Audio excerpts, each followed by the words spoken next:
I've loved and I've lost, but that's not what I see. Look what I got, look what you taught me.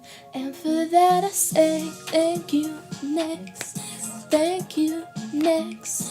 Thank you, next. I'm so fucking grateful for my egg.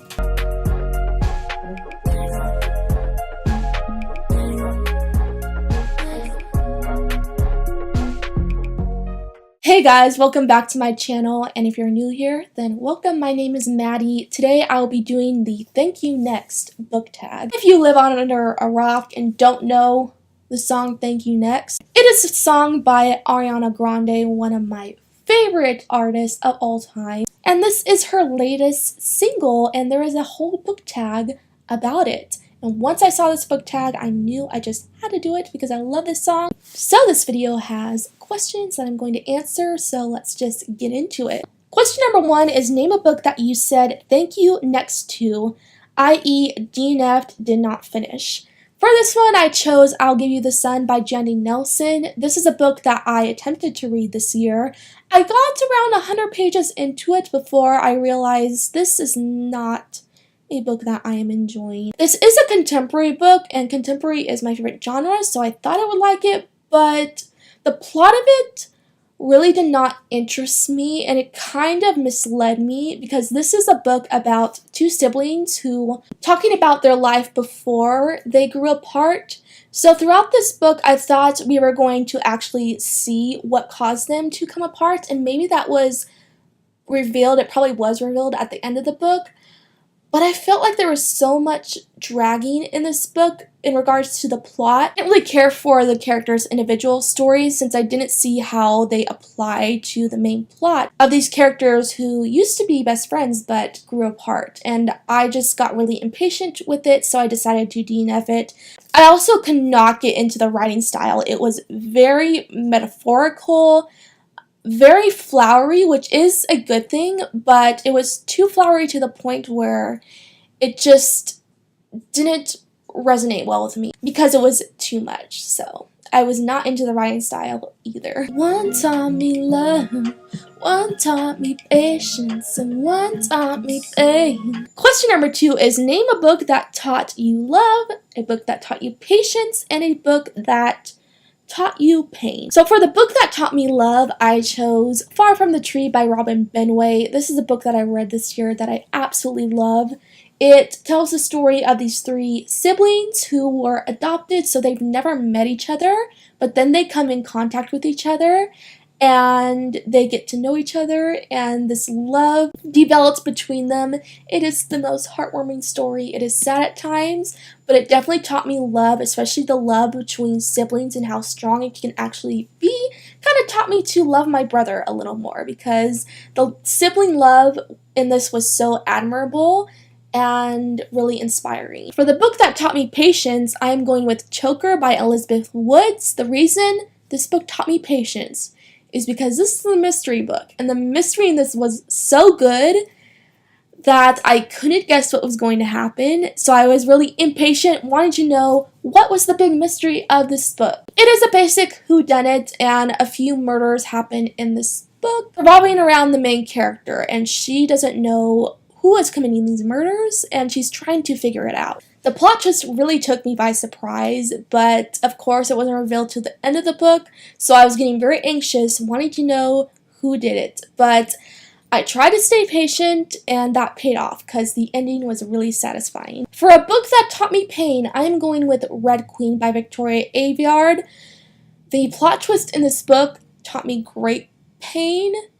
It just destroyed me, made me not trust any of the characters anymore because a character that I really grew to love did something so bad that it just hurt me. It hurt my heart so bad. So this one really taught me pain, taught me how much a book can actually make me feel inner pain based on a character's actions. And it did a really good job with it. Question number 6 is name a book that you loved at the time of reading, but in hindsight, you do not like as much anymore, but which you still learned some other quality from.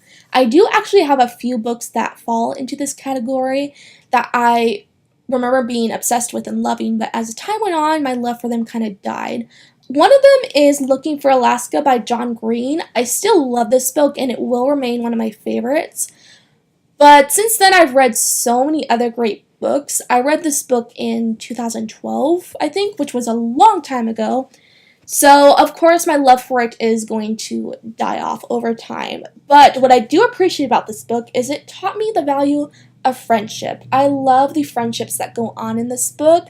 I love how realistic they are and how these characters are always there for each other. So, it really taught me how valuable friendship is and companionship is. So at least I got that from it. Question number 7 is name a book that you are currently talking to have the hots for.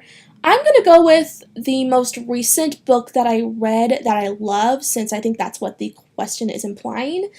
And a recent book that I read that I really love is Don't Look Back by Jennifer L. Armentrout. I read this book last month and I really enjoyed it. It is a mystery thriller about this girl who wakes up with amnesia and she doesn't remember her past life at all, but she gets flashbacks to someone pushing her friend off a cliff.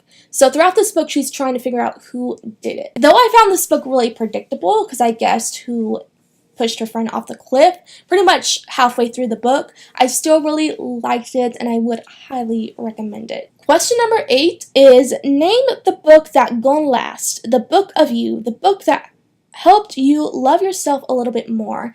And I'm going to go with my favorite book of all time, because it's pretty obvious, which is The Problem with Forever. I don't think I can do a tag without mentioning this book. This one definitely taught me love. The love in this book is so powerful. It really taught me how you should accept everyone and just spread the love. Love everyone, because so many people deserve love and they don't get it. Because these main characters really deserve all the love, but they're so lonely because they spent their whole life not really feeling like they were valued because they were abandoned as kids, so they feel like their parents don't really love them. But at the end of this book, they find the love in each other and they realize that they are valuable. So this book taught me a lot about love, and it was so heartwarming. And number 9 is to tag someone to do the tag. It's kind of hard to tag someone for this one because you don't know if someone is into Ariana Grande, but I'll just tag a random person. I'm going to tag Clara Reads Books. I really like her channel and I know she does a few tags, so if by chance she is seeing this video, which I don't know if she is, I'm going to tag you and hopefully you do it. So that was the Thank You Next book tag. Thank you guys so much for watching. Hope you liked it, and if you did, be sure to like, comment, and subscribe down below for more bookish related videos. And be for sure to follow me on Twitter because I'm getting to be more active on there. I ended up deleting my Bookstagram because I was not really enjoying it anymore. So that one is gone, at least for now. So at the end of my videos, I'm just going to mention that I have Twitter, and that's it. That's the one I'm going to stick to right now. I post every Tuesday, Wednesday, and Saturday, and I'll be back really soon. Bye.